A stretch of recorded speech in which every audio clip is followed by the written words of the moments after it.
So anyone who has paid any attention to anything that Fox Sports has done in the last couple of weeks will know that they were the very grateful recipients of another government grant to help broadcast women's and niche sports to the world, or more to the point, to the paying world.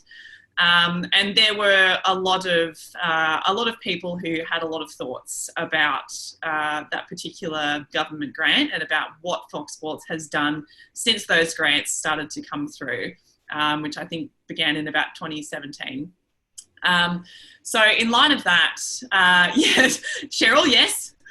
Can I just throw in a little tidbit, and this is kind of not a counter argument, but it's almost a slight counter position that I remember last year, I think it was, or potentially it was the year before, where there was the announcement and there was a Fox Sports event at Parliament House in Canberra, where they had a number of the women athletes from the different sports that were benefiting from the coverage.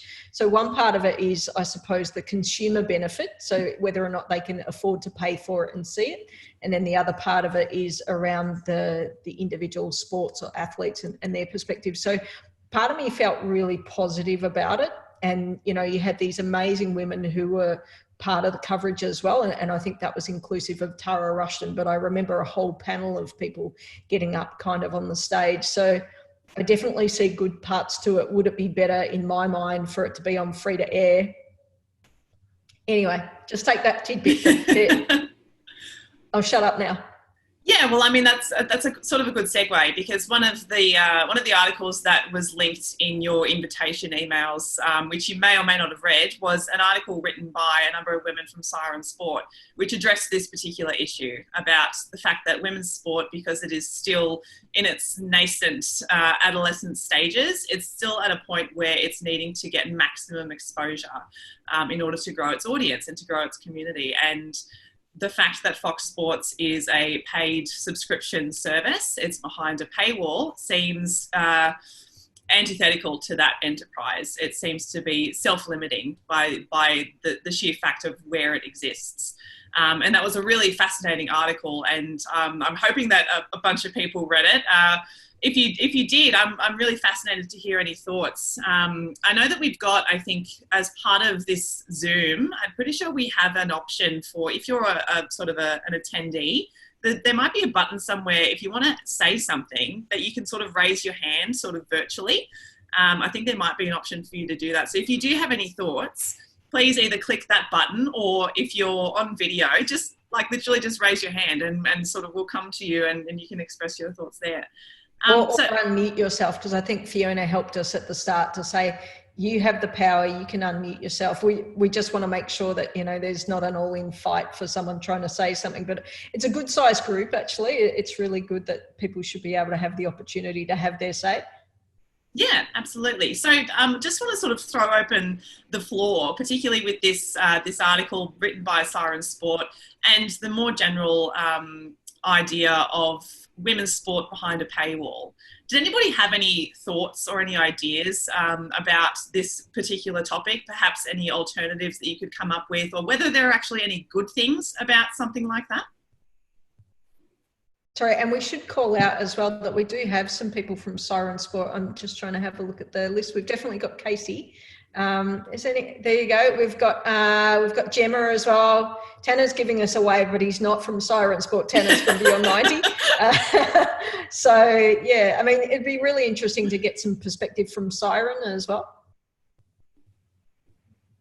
I'll go, because I wrote the article with Kirby, who's actually trying to join at the moment. So Kirby, is she having a hassle? We can try and help her out if she's. I think she may just need to reload. They'll try to join again. All right. Yeah, so the article is the tip of the iceberg of what we want to be writing about. There's a lot more that we found out about this whole thing that we're still trying to navigate the best way to share in regards to what sort of free content is being given to Foxtel and KO that they're getting credit for, and it's seeming like this government money is going towards, but there's actually very little money going back towards these sports themselves, and there's a lot of free labor by women going into this sort of stuff, and Foxtel's kind of in a way taking credit for it. So I think that is probably the bigger issue at hand, that it's a bit insidious and needs to be treaded carefully around. But as a general rule, I think the way it's the PR side of the money is the biggest kind of detriment towards women's sport, because it's making it seem like there's so many big people and corporations and government bodies behind it, when the reality is it's not actually trickling down very much. And I think that's the biggest issue.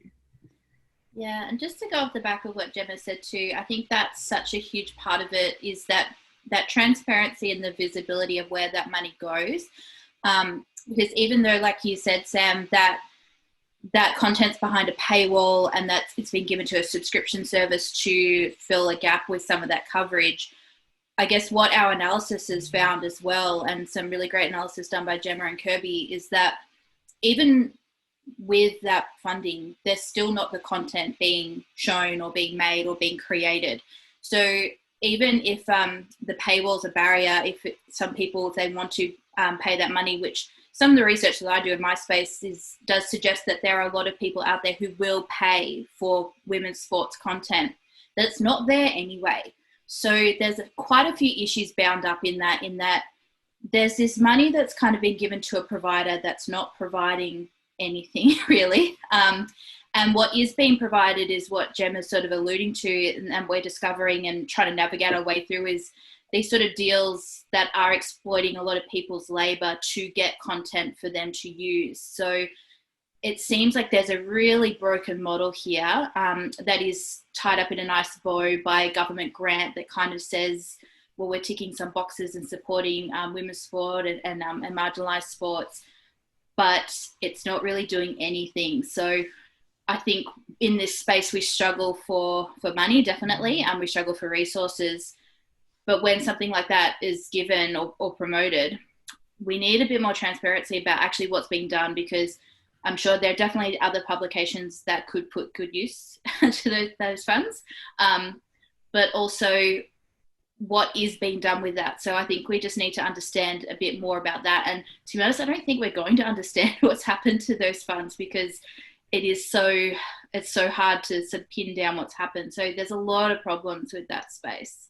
So who's accountable when we talk about governance in sport, and maybe we talk about governance in funding to sport? Is it the government that's accountable, or is the broadcaster accountable, or can they not be accountable if they don't know, if there are no guidelines set? Sorry, throw to Lisa maybe. Sorry, hi. My understanding with government funding, though, normally it comes with a funding agreement, and at the end of that period, you have to sign off that you have spent the money on that particular thing that you were given the funding for. So I guess from a government perspective, they probably need to be a bit more specific about what they spend that money on. So if you say, I'm going to give you, $10 million or $40 million or whatever it was to go and spend on broadcasting women's sport, there's probably not a tight enough agreement that says, well, I'm going to go and buy a few cameras or invest in their equipment, which they then go and use for men's sport or for other purposes.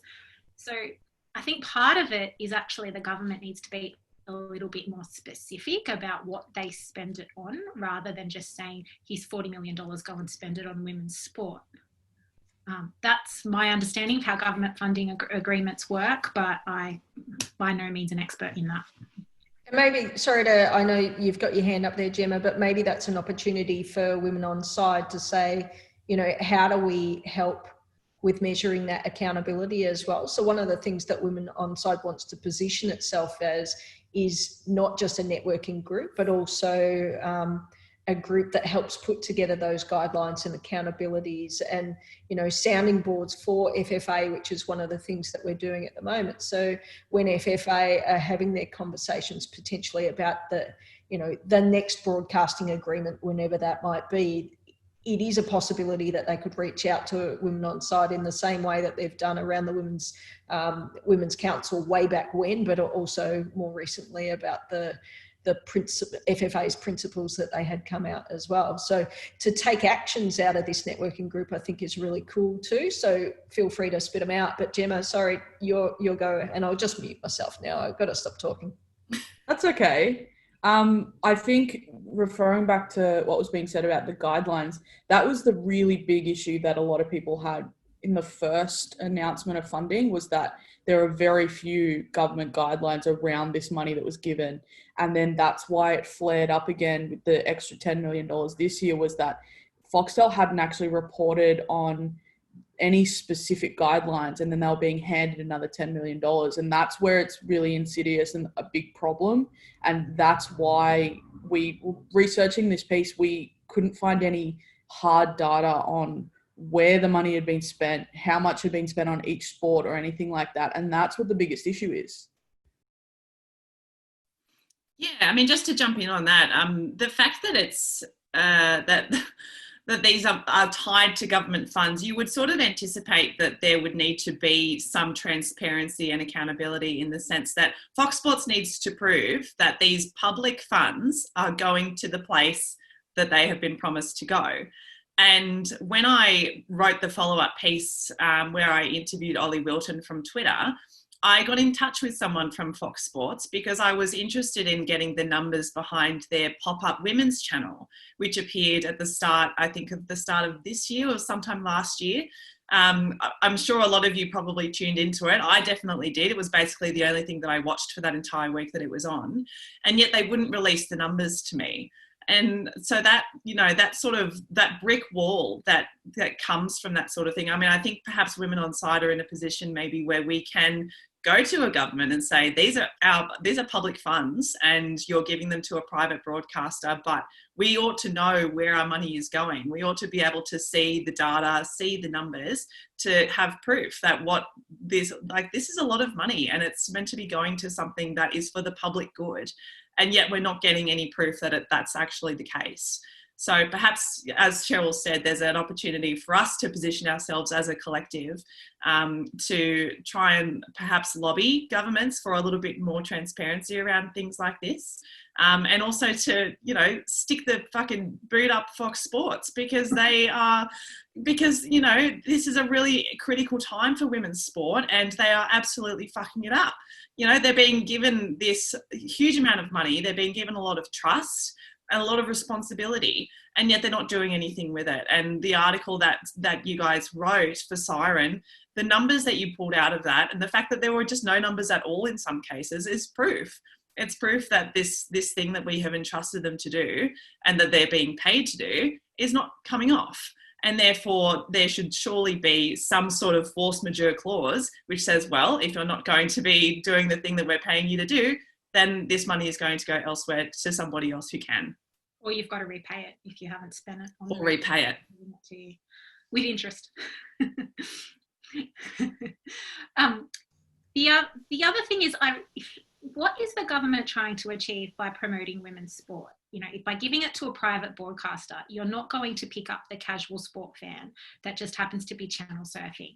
So it's almost like they're purposely putting it behind a barrier. Whereas if it's on Channel 9, so the netball's probably sort of a good example. So in a round of netball, there might be 4 games, 2 of which are on Channel 9 and 2 of which are on the Netball Live app. So to Netball Live, you've got to pay for that, but it's $30 a year compared to a Fox subscription, which, you know, you're probably paying $60 a month for, and KO is probably about half that if you're only getting because you're only getting the sport content. But that's per month as opposed to per year. So at least, you know, a very general comparison, but comparing Netball Live to, say, other subscription services, it's at least affordable. Like $30 in a whole year is not prohibitive. Whereas maybe $30 a month for some people might be. Versus putting it, by doing this, because if they're putting it behind a paywall, you're not going to increase the fan base, because only people that can afford to pay for the subscription service are then going to be watching it. So I kind of question, well, it's almost coming back to a step before that, is the why. Are they actually trying to grow the viewership of women's sport and make more fans, or are they just kind of throwing money around and going, yeah, it's like a quota ticking thing. Yeah, we stream, put as much women's sport on TV as we do men's. I think there are two aspects to this. One being in the first allocation of funds, I think Joanne has touched on it in the chat, but in the first allocation of funds, it was almost like a pleasing Foxtel because of some changes in broadcasting rights and license costing to commercial networks.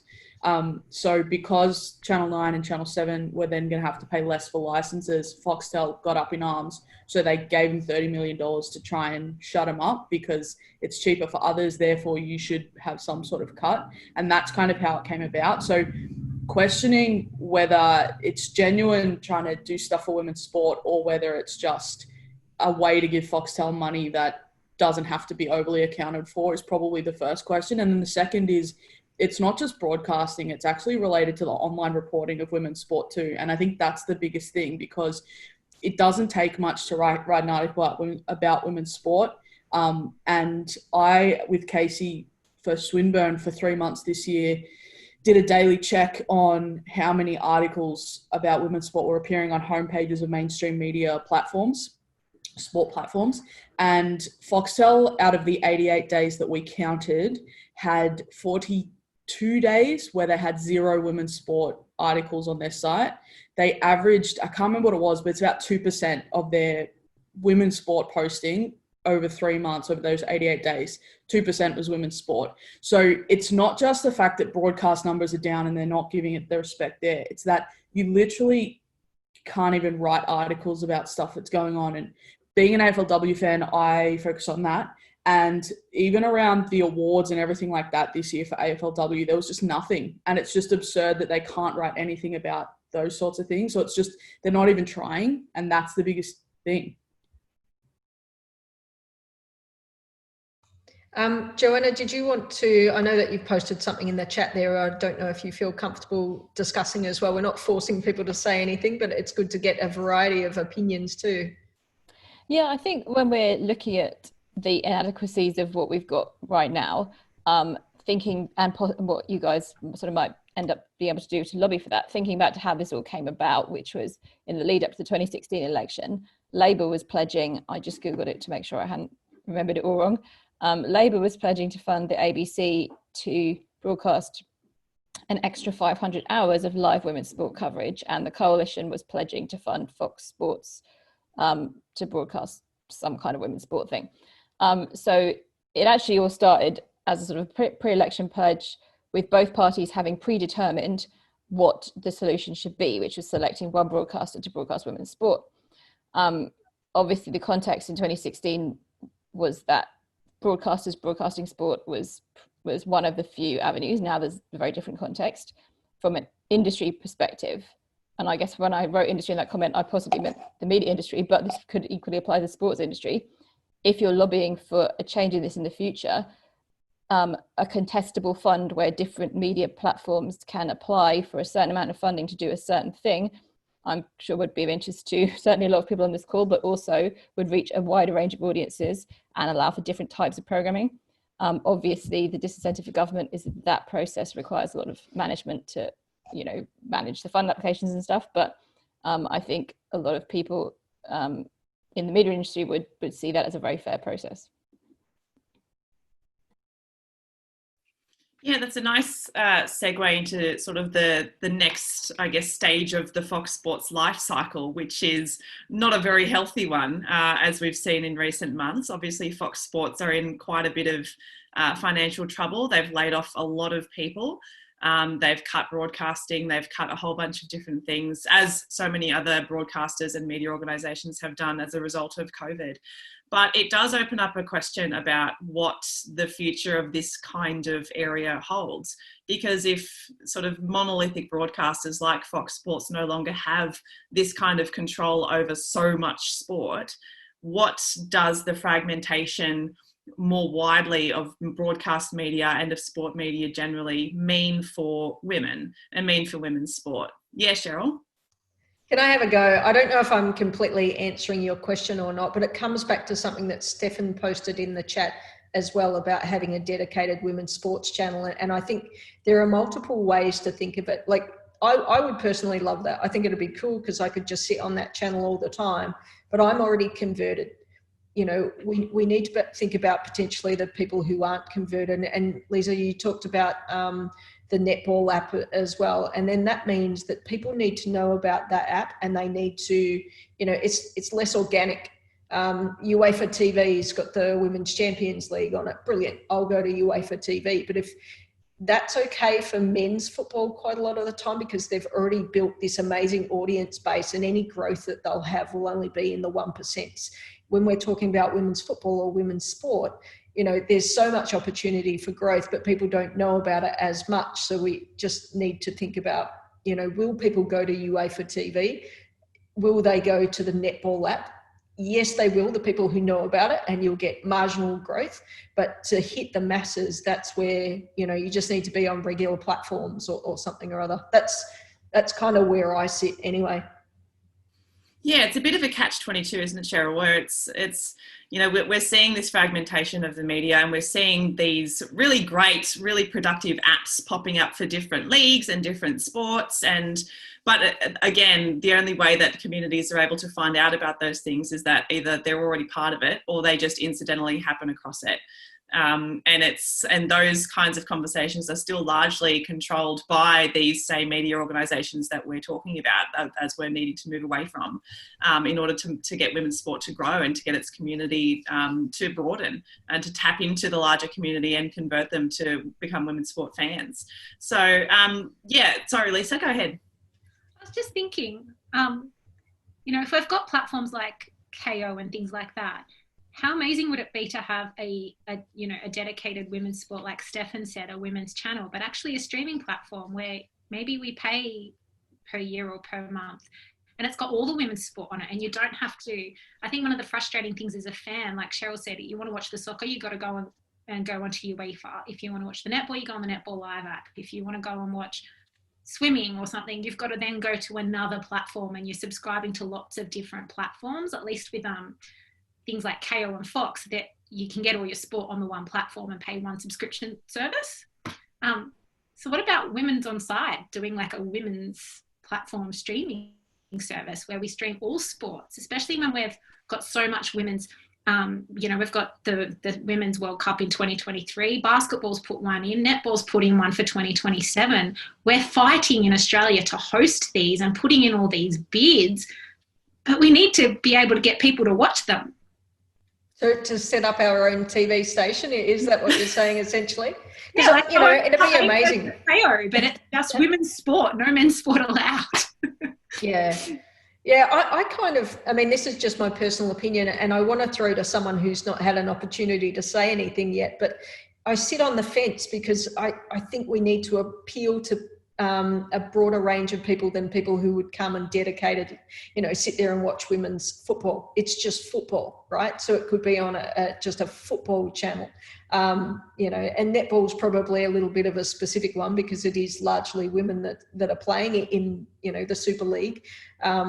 But yeah, I mean, there could be a cricket channel and it's got men or women or two channels because, you know, there might be so much of it. But anyway, is it okay if I try and throw to someone else who hasn't had a chance, who might run away when I point at them?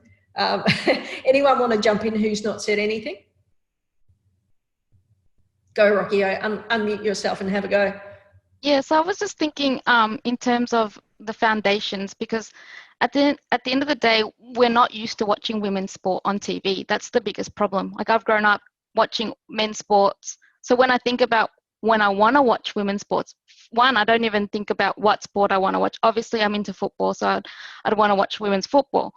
But every other type of sports like that have women playing, I wouldn't even try to look at it on the TV, first of all. Like, this is the Foxtel perspective. So I wouldn't even think to watch Foxtel to watch women's sport. And then even to go onto like the public channels to watch women's sports, because there's no way I would find anything there. So I think it's about making a foundation. How do we get now this new generation used to watching women's sports? And so also when you were saying to create an app that's just advocating women's sport, I think that's a really good idea. But the problem is, it kind of reminds me of what we're doing at the soccer club that I'm at. Like, we don't want to make a women's and men's Facebook page. Like everything that we do has to have both women and men on it, because otherwise we're creating a big like a divide, and we don't want to divide it. It has to be together, because this generation has to grow up used to watching women's sport at the same time that they're used to watching men's sport. So yeah, so that one day it won't even be a weird thing that we're like, oh, we turn on the TV and we're watching women's sport and everybody's interested in it. That's the thing.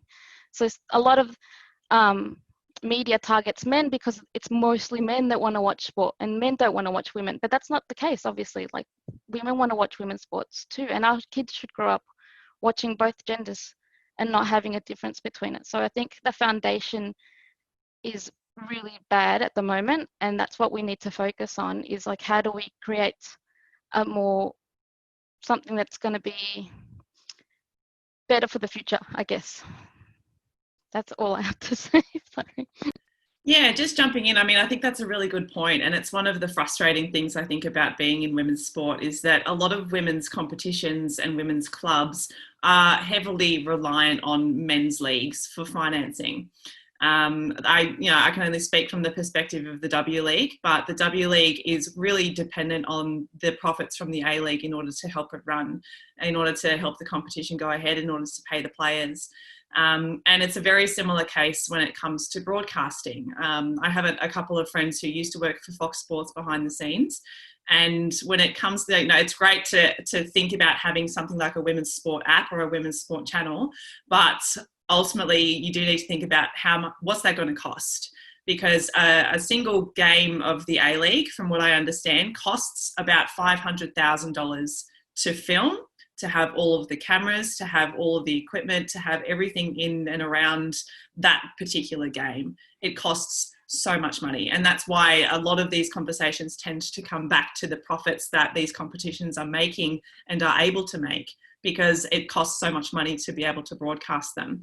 So it's great to sort of suggest that we have some sort of a streaming alternative just for women's sport, a women's sport channel, but there is still a huge amount of money that needs to be spent on the ground in order to get that broadcast feed up to a kind of app that can distribute it in any which way. So that's, I don't really have any sort of answers to that. Unfortunately, that's just sort of the lay of the land in football anyway, where, women's leagues and women players are still really reliant on the revenue that is made in men's sport. And so I think that as much as we perhaps would wish that we could separate ourselves from it and run our own competitions, it's just not really realistic at this stage. I remember having a conversation with Sarah Grube a while back, and I don't know, I don't know if I've told this story before, so tell me if I have and I'll shut up. But Sarah Grube, just kind of, if you don't know her, she's amazing. She's been involved in women's football for so long. And the conversation I had with her was around, we should just form our own federation. So not having a go at FFA by any stretch of the imagination, but just to be able to put ourselves in our own space, and everything that we do for ourselves. And Grube's, really balanced me out that day. I think she said, no, that's where we came from and we had nothing.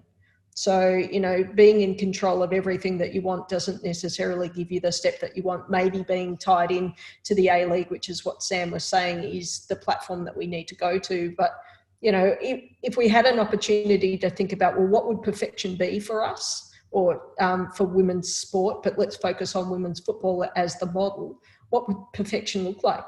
We're halfway through the call tonight. Instead of thinking about maybe the challenges, let's talk about the future and the opportunities without all the boundaries that we have around ourselves. I think that's a really good thing to think about, Cheryl. And I think looking at opportunities is something we definitely need to move towards. And I think what I have reflected on a lot this year being in this space is that, like, the conversation tonight's been really interesting about trying to find ways to get more women's sport on TV and come up with these solutions. And what I find really interesting is that we actually have access to a lot of data that tells us just how popular and highly engaged women's sports fans are with content and how much of an audience is there. So the Roy Morgan data that was released this year does speak to a growing number of TV audiences, particularly for AFLW. Sam can probably speak more to the growing audiences of the W League, and growing audiences too in male demographics, in older generation demographics. So it's not just young women watching their heroes or anything like that. Those sort of narratives that we're constantly fed, it is sort of cutting across a lot of broad demographics and audiences, and it's growing year on year. So I find that really interesting, in that the pushback usually comes from broadcasters or advertisers or sponsors that they won't put women's sport on TV because no one watches. It doesn't make money.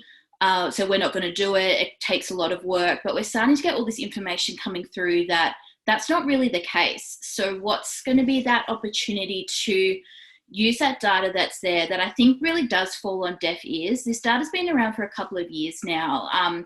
And sporting organisations and broadcasters and funders aren't really taking it into the full consideration to realise its full potential, because that's a potential. This is like a little gift, I think, that someone can pick up and open and really run with it, because it will have such a huge return on investment. There's so much research that points to that. So I think what I see is that next opportunity is, how do we really leverage all of that stuff that's already there?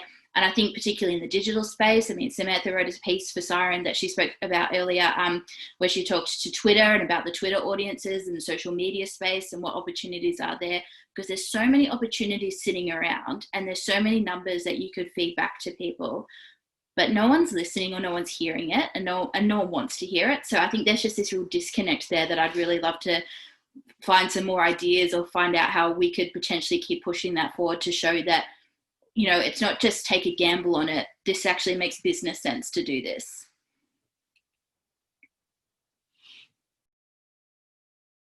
There's a couple of thoughts I have. One is the FIFA World Cup is coming up. The Women's World Cup is coming up in, 2023?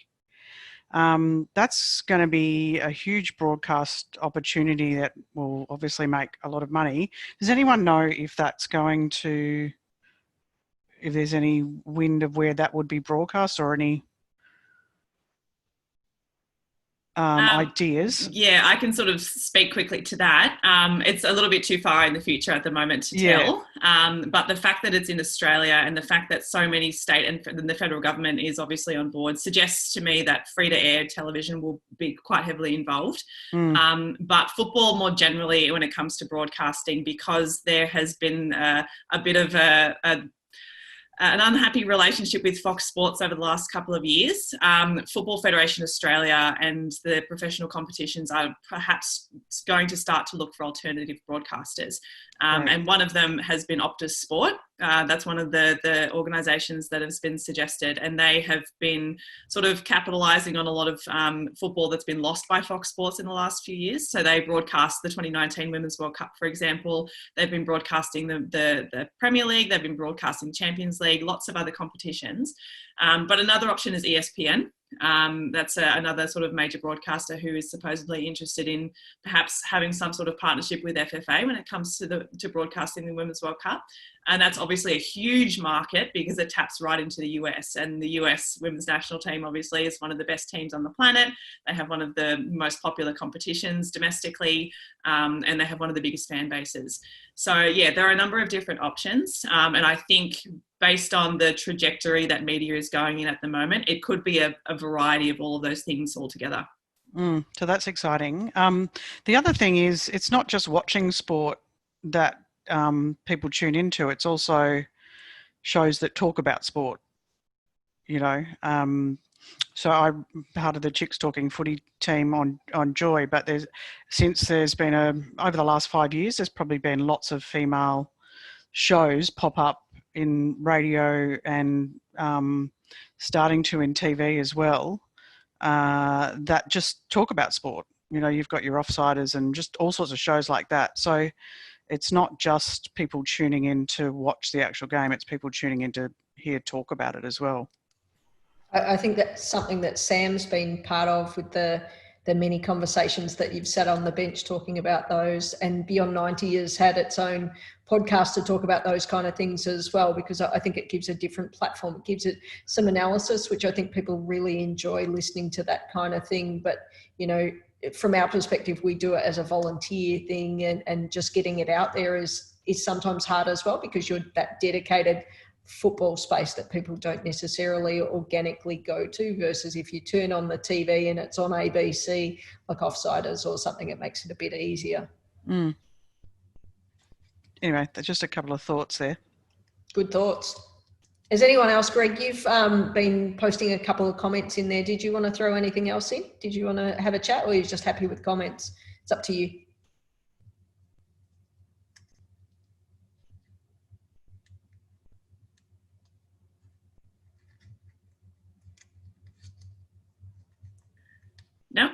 No, I was actually, it's good. I was going to actually reference Greg's comment, because Greg references Bar TV, and Bar TV, you know, we've been talking about major broadcasters, we've been talking about major free-to-air platforms, we've been talking about Fox and Optus, but we haven't actually been talking about these smaller media platforms who are now coming to the table. So Bar TV is a smaller media organisation who has been broadcasting the state-based National Premier League's football competitions in Australia over the last few years. They broadcast to YouTube. They're free to watch, but they are funded by a gambling company. So I think that they're, again, when it comes to figuring out alternatives to these major broadcasters, it comes back to how are they going to be funded, and how are we actually going to get the finances in place to get people to watch them. So I think Bar TV have a relationship with some sort of betting agency, and also with one of the apps that provides sort of score updates and things like that, all the way down to sort of third tier competitions in states, because these are the competitions that people are betting on. So yeah, but again, I think it's still a good opportunity to talk about alternative smaller broadcasters and over the top platforms that could be available as well. And is that where we see maybe the lower leagues are potentially the ones who could drive some of the change? And I think it is hard for the broadcasting methodologies from the lower leagues to actually make it to the top tier and to become the norm. But, you know, a few years ago, I think Teo Pellizzeri introduced just live streaming on Facebook for the NPLW, which has been just really a godsend when the terrible weather and you don't want to go out to the clubs to watch the football in the bad weather. So, you know, that's been something really different. But when you talk to Teo about how that could actually change from a W League perspective, which for so many years was geo-blocked, and yeah, I mean, we can see fewer regulations in those lower leagues, which make it an ability to try things out. And if it fails, you don't do it. And if it wins, can you do it on a bigger scale? Anyone else? Someone else want to have a gas bag about something? Stefan, Michael, Tanner, I'll throw all of you under the bus and see if any one of you want to have a say. I'll have a go. Yeah, look, one of the things I've found, especially over the past few years, and look, I've watched it from when Teo was doing the radio reporting for the whole thing, but it's interesting to note that no one actually knows where to find W League. Like, if you look at some of the rounds from last season, even, they had, 4 separate broadcast options for it. So apart from the ABC, which was great, it just, the level of awareness to actually have a person, to have anyone, male or female, being able to watch a game becomes a massive issue. You start to find out you have to go to one place to watch it one way, one place to watch it another way. Is the advertising aspect of it, is it the awareness aspect of it a big part about it, making sure people are aware how they can watch these games? Yeah, that's a really good point, Michael. And I mean, I agree with you. And if I were a casual football fan, if I wasn't able to access a game within a couple of minutes of searching, I would go and find something else to do. And I think a lot of people can probably relate to that, and particularly a lot of younger people. It's sort of statistics in football show that the vast majority of participants are under the age of 35. People who are more interested in watching the professional leagues are in the same age bracket.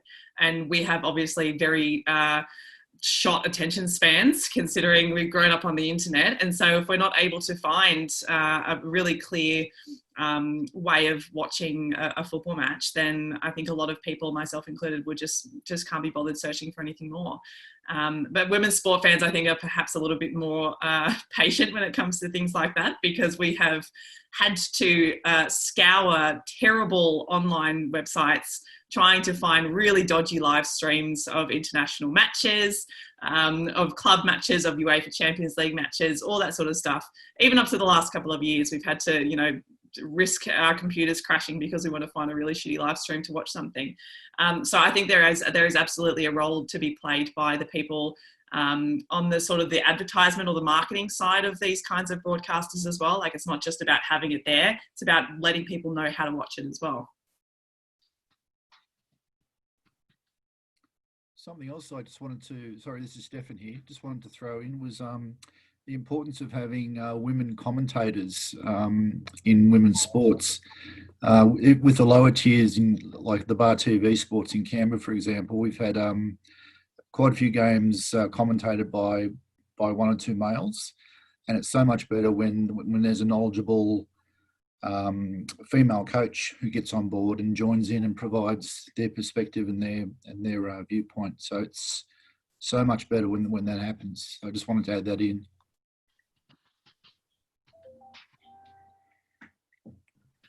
But then you've got to question the pathways as well. And this is a conversation I've been having with a few people. A few people have got something kind of in the works down in Victoria, but where are the pathways for female commentators? Because they just are non-existent. And then that creates another layer of accessibility problems to do those things. So like, there's just layer on layer of obstacles for women to get involved in these things, which just makes it really just like, I guess, scary to try and even attempt. Yeah, I think that's a really good point, and something that, my own personal journey when I first started, I was on radio with Teo, just doing the sort of commentary, the colour commentary on the boundary line. And, it was kind of a safe environment because it wasn't directly on somewhere where, there's 10,000 people watching it or something or other, and you could just have a go. And it was, it is a community that we foster, and that extended to me. It felt like it extended to the media as well. And that's where, so it was Teo Pellizzeri, who's been working on Foxtel covering A-League and W-League matches. Anna Harrington was on there as well. So this is, so many years ago. And sometimes we think about it's not the big step to, being broadcast on something really large. It's go off and commentate in your community grassroots football, like Stefan was saying, and then take next steps. Sometimes I think it is about risk and confidence. And that's what something potentially Women Onside can do to help people, that this group here is potentially about helping to mentor those people. We can't change the world. I think, it'd be fair to say if we were asked to change the world tomorrow, we wouldn't be able to do it. But is there someone out there who needs some support with it? Sorry, Sam, I'm sure we can. Is there someone out there who wants help or a little bit of a push to help them to that next step, or a contact that they might need for the next step? And I know that we had Steph Rance on the last media group that we got together with, and Steph was really open to say, she's willing to help us. I think she's already helped Tanner a little bit, whether or not she's gotten Tanner a massive big job or anything, versus she just listened and provided some advice. And that's what I think this group is about as well. Yeah, absolutely, Shez. Like, I was going to say the same thing. I think that perhaps a future more formal media network event could be specifically about women broadcasters. Stefan, I know that you're a big fan of Grace Gill, and Grace Gill has been she's a really good example of this. She was a former player who has been mentored by some more experienced football commentators over the last few years, including Ned Hall from the ABC. And recently sort of started to take over and do some side commentary for the W League. And she's just come along in leaps and bounds because she has found that pathway, and she's found those mentors to be able to teach her their ways, their magical, mystical ways. But again, it is about awareness and accessibility, and it's also about confidence, self-confidence. I put up my hand to try and do some commentary for Football New South Wales this year, but I chickened out. Because I didn't think that I knew what I was doing. Because I'd never done it before. I'd never had any mentoring. I'd never done any lessons in broadcasting. Well, I mean, but this is the thing. Like, I would like to, like, I went to a drama school for 6 years. I would like to think that I have a pretty good radio voice, but even then, I was still quite scared about having to do something like this on my own with no training. So perhaps this is something Women Onside can be part of and can help facilitate, is actually connecting more women who are interested in getting involved in broadcasting, and men as well, in women's sport, and connecting them up to people who are much more experienced, and perhaps organising some sort of a Zoom session, or, you know, some sort of program perhaps that can connect them and open up some more doors. I mean, if people are interested in that, or if you know of anybody who would be interested in that, then absolutely get them get them in touch with Women Onside. Maybe we can get Steph Brantz back. Maybe we can get Grace Gill on for a Zoom. Maybe we can do something along those lines. I don't know. Could we not approach like Tara Rushton or Jessica Yates or Lara Pitt and Hannah Hollis and those kinds of people and say, hey, how did you get your start? Come and share with us how you got to be commentators and how you got your gigs with your Foxtels, etc. Yeah, I think with Tara that we had reached out to her, and I think she was keen to be a part of it as well. So that's the really good thing that we have, is that these people that essentially they look like they've made it, they are willing to give back. And I think that's, kind of the pay it forward approach a little bit. Women Onside also have the ability to reach further out than just our sort of more local network in Australia. And we've been working together with women in football in the UK as well. And they've got people like Anna Kessel. So, loads and loads of information and support there. We don't necessarily have to do everything from scratch as well. There are opportunities for us to rework some of their existing work to see that it fits our Australian landscape. So I think that's an opportunity. But Women Onside, I think, can definitely look at something along the lines of mentoring. We are starting to put together some of our strategies for the next 12 months going forward. And one of the big things that we're working on at the moment is the getting on board event. Well, it's not so much an event as it is a little bit of training. So I don't know if people have seen that, but I think that's a really good way to say, if people, it's not media, it's getting on boards, but it's the steps for how you can do that. And in a similar way, we can look at the same sort of steps and how you might be able to get into media positions. We might need to define what those look like. Cheryl, just a thought on that one. Would there be a possibility to have, and I know that you've mentioned, Tara Rushton, Stephanie Brantz, and the essentially the commentators and the people who are the front of production. But would there also be a chance to also have people like Kate Cohen, maybe other analysts, that sort of thing, and try and get them in to talk? Because I think that that's an area where, we've got Molly, who is an amazing analyst and amazing writer, but I feel like those people, like the people who are interested in that kind of stuff, if you miss out on getting someone like Kate Cohen in Australian football landscape, heaven knows where we'd be now. Mick, you had me at Kate Cohen. You didn't need to say anything else. I've written it down straight away, and that'll probably be the first thing that I do at 4 a.m. this morning when I'm watching the Champions League. So absolutely, I think that's a massive idea. We did already have, Molly had reached out and said that she was interested in touching base around the broadcasting space as well, because she does work in broadcasting in Tasmania, and I think it'd be interesting to get a different lens as well. But just in that same way, maybe as a thought, could you have something like a mentor program, like people who are interested maybe register, and then they then go into like a small chat with Kate Cohen or with Tara, with Sam, with Steph, with anyone in who are in the industry, just asking questions one-on-one, just to sort of help them that little bit in a close situation. Yeah, I think it sounds like a great idea. And, if people have these ideas, feel free to flick them through to Sam or myself or Women Onside directly. I don't think my DMs are open on Twitter, but, yeah. There you go. Sam's saying that hers are. So I'm happy to open my DMs until the point that I get some smut thrown in, and I'll shut them down again or something. But yeah, happy to do that kind of thing. Thanks, Mick. Oh, sorry. No, yeah, Casey, you go. Sorry, Samantha. I was just going to quickly add to Michael's suggestion then, because I think a mentoring program is really great. And I think just going back to what Gemma mentioned sort of at the top of this kind of pathways conversation is, I think a big piece of this puzzle is Like learning from industry experts is great. Getting that advice and learning people's stories and trying to build confidence and skill in people who want to get into this field is really fantastic. But I think the other part of the puzzle is understanding why those opportunities perhaps aren't so readily available, and trying to navigate the kind of really messiness of applying for those opportunities, of auditioning.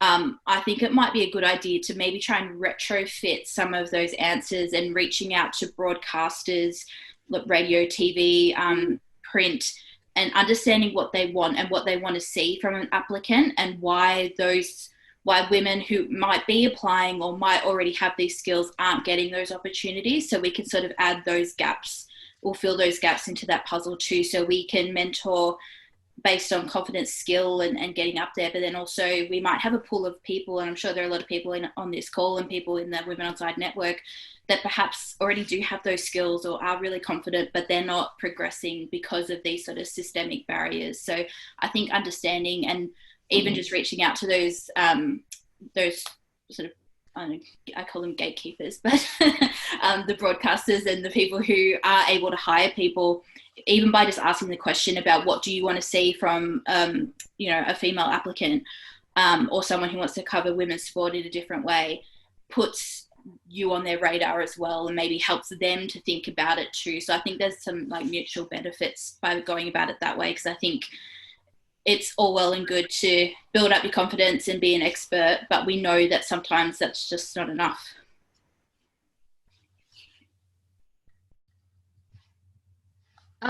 So I was just thinking in regards to how, I think Lisa said about creating the Women Onside platform that, maybe covers more like a TV channel, whatever.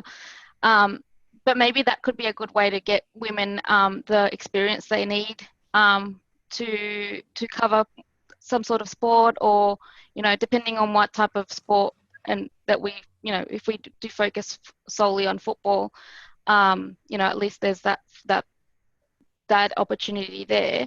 But if it goes into a bigger sports dynamic and it's covering a lot of different sports, then you can get more women that aren't just ex-players or women that are interested, that want to have a go. Because I know that when I was studying media and communications, if I had finished it, you've got your life and things like that, but if I had finished it, I would have had an opportunity to get into some broadcasting space. But then even at that point, you still got to work up your experience, and you still got to get, it would be a good way to give more women that experience level that they need to then be able to apply for the bigger jobs. Sometimes I feel like those jobs that some of like the women that are already in broadcasting may have just like happened upon them, because the broadcasters were like, oh, we need a woman for this spot, so boom, let's get this person, rather than let's have a look at all these candidates that we, what's this person's experience? No, this one looks pretty, she knows what she's talking about, so that she gets the job. And that's not the way that other people get jobs normally. So I think maybe there would be that opportunity if that app did exist or that channel did exist, to give the women, apart from the mentorship program, which I think is good, to give them experience in broadcasting as well. To throw a different light on it as well, I look at broadcasting, I almost put the older style broadcasting in the bin, and I know it's too early to do that, but when you look at the people who are making mega millions as being influencers on YouTube, anyone can set up their own YouTube channel. It's more about getting people to come to it. You can do it on Facebook.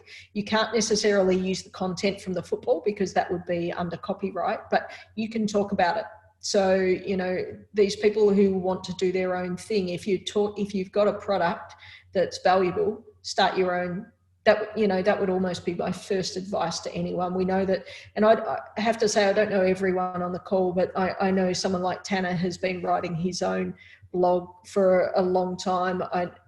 You look at Molly, who's not on the call, she's been doing that as well. Sam, you were probably doing that. I used to write my own junk and just email it to my friends who probably started blocking me or something or other. So, there are different ways, and I'm not saying that, big broadcasting's in the bin, But when we come back to something that I think Sam said quite a while ago, which is about the youth and how they consume their information or their television, their entertainment differently, they don't go to TV.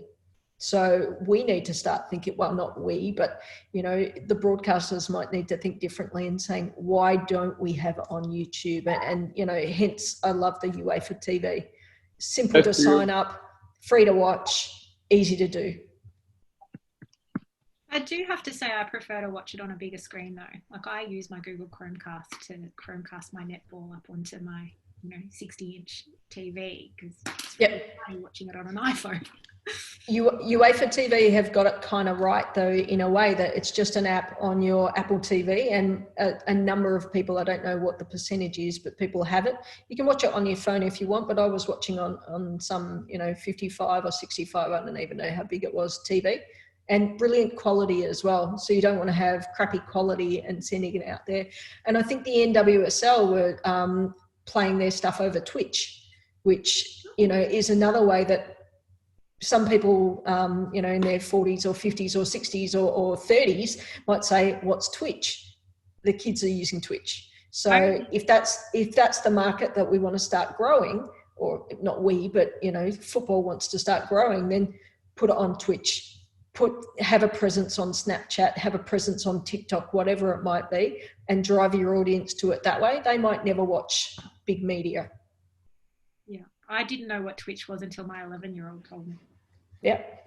I always have these conversations. I mean, he's 17 now, but I used to say to my nieces and to our son when he was younger, like, what do you use? What things do you do? And I'd be the daggy sort of older person downloading it on my phone and going, you know, but I think we have to stay in touch with that. And that's something that Women Onside are actively looking at is, and this is probably outside of the media space, but we're actively looking at what Women Onside need to do to make sure that the decisions that we're making and the strategies that we're putting together aren't just representative of the people who are on the board or in the committees, because then we make it for people who are just like us, you know, our demographic. And we talk about diversity. Sure, we've got heaps of women on the board. That's not diversity, because if we're all the same women, there's no diversity there. So we need to think about, well, how do we engage with different communities, younger people, whatever it might be. Greg, I think you just made a really, really important point about women not having the time to sit down and watch it. So one of the things about netball, for example, is it's streamed at 1 o'clock on a Saturday. Where am I at 1 o'clock on a Saturday? I'm at my kids' soccer, and then at 3 o'clock, I'm playing netball. So I don't sit down before 5:30 at best on a Saturday. So if it's on before 5:30, forget it. Like every mum on the planet, and even if you're not a mum, but you're a woman and you happen to play sport on a weekend, you're too busy doing the groceries and the shopping and getting your week set up, and you don't sit still, you know, at 1 o'clock in the afternoon on a Saturday. Those were the days. But the other thing I wanted to point out was I've got a husband and 2 sons, and I took them to a Matildas game a couple of years ago at Penrith Stadium when it was, I think, a qualifier. It was against Chile, and we lost that game. We didn't win it. But I took my kids, and the whinging in the car on the way there, oh, mum's making us go and watch a women's game. Oh, this is going to be boring. By the end of it, my 7-year-old wanted a Matildas jersey. And my husband actually said that was so much more interesting to watch. The women pass the ball up and down that field far more than the men do. But it took them to be at a live game to appreciate why I get up at 3 o'clock in the morning and watch a Matildas game when it's overseas. Is that actually part of our battle, is convincing the men in our lives that women's sport is worthy of watching? Is that part of the challenge? It's part of the battle to convince women to watch it as well, to be honest. I don't think it's just the men. There are definitely men who don't want to watch it. But yeah, I've had many conversations with the women at my work that I would sit beside, and on a Monday morning I'd run in, and the first thing that I want to do is have those, you know, like, and I'm stereotyping and I apologise for that, but the boys would go in and they'd want to talk about footy on the weekend, and I would go in and I'd want to talk about the W League or whatever it may be on the weekend. And my women colleagues at work would just like, oh God, here she goes again. So, you know, I think maybe I connected more with the guys, to be honest, because they shared a love of football. Yeah.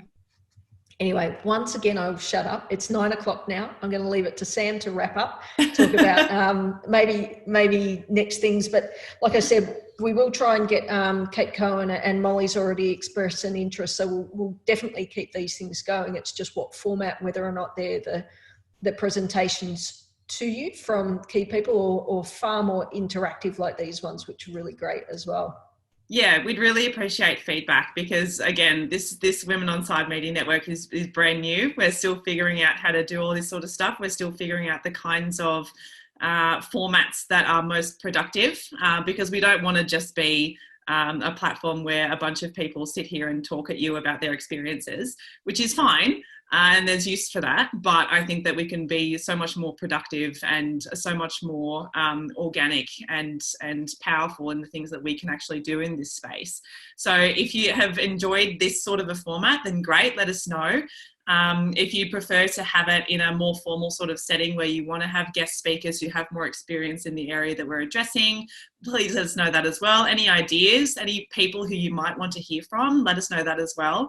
And sign up for the newsletter and things if you haven't, or not the newsletter, but sign up for Women Onside if you haven't already. Become a member. You'll be part of all these different conversations. You'll be invited to all the events that we're hoping to organise. And yeah, I mean, I feel like we have only really scratched the surface of this particular topic. We've obviously sort of covered quite a bit, but there's still so much to talk about. And I really wanted to bounce off the back of what Cheryl was saying as well, and also talk about the fact that some competitions are actually bringing production in-house and they're not relying on major broadcasters to do things anymore. And so that perhaps gives women more of an opportunity to put their hand up and say, I'm a Sydney FC fan. Do you have an opportunity for like a live broadcast show that I could perhaps be part of? Because now all of a sudden you've got 10 clubs who are needing to have different kinds of people involved in their production and their broadcasting. So, but again, that's another completely different kettle of fish. I think that this has been really fun. This has been pretty productive for what it was, considering it was just meant to be a regular catch-up around a very broad theme. And thank you so much to the women from Siren Sport as well for showing up and telling us about the article that I just happened to put in the email because I enjoyed it so much. That was really helpful, and it was a good entry point, I think, into the larger themes that we talked about tonight. So yeah, again, thank you everyone so much for coming, and hopefully we'll see you in the next one.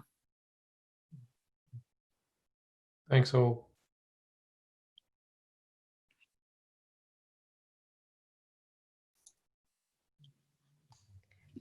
There's still a couple of people on, but what we'll do is we'll make the recording available probably to a closed group on YouTube potentially. I'm not sure. We can make it completely open, but yeah, we'll see how we go. Nice feedback there. Thanks as well, Greg. That was thanks, really Greg. good. You made some really good comments there.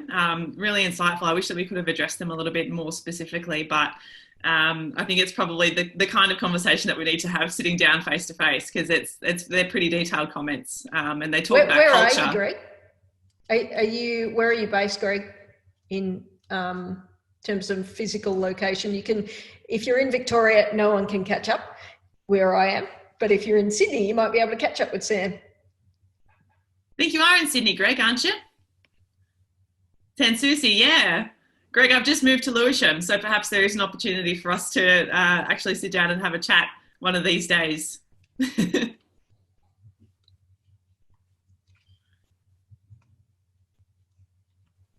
you go. Sounds good, mate. Thanks so much for joining. I'm going to sign off for the night. Thanks very much, guys, for, I think it was a good session. Less structure, more conversational. That was good. Good, Greg, don't worry. Thanks, Shez. I really appreciate it. I hope that, I mean, again, this was just meant to be a really casual thing. I think it went pretty well. Like I covered, like I sort of wrote down a bunch of topics here and questions and things, and we tended to just cover them organically, which I think is really great. There was only sort of one or two that we didn't really get to, but that's fine. And even just sort of sitting and talking face to face with a bunch of people who I hadn't actually sat and talked to face before was really good. So yeah, I mean, I think that was useful in a lot of ways. Just a shame we didn't get to talk more about the Women's Champions League, but that's all right. Yeah. I've not been on Twitter during the games because I'm just watching the games. But yeah, I'm sure you'll be watching it tonight. Yes, I am. I will be very, very tired, but I will absolutely be up to watch it. Whew. Okay. All right. Thanks, Shez. Thanks so much, Greg. Have a good night, mate. See ya. Bye. Bye.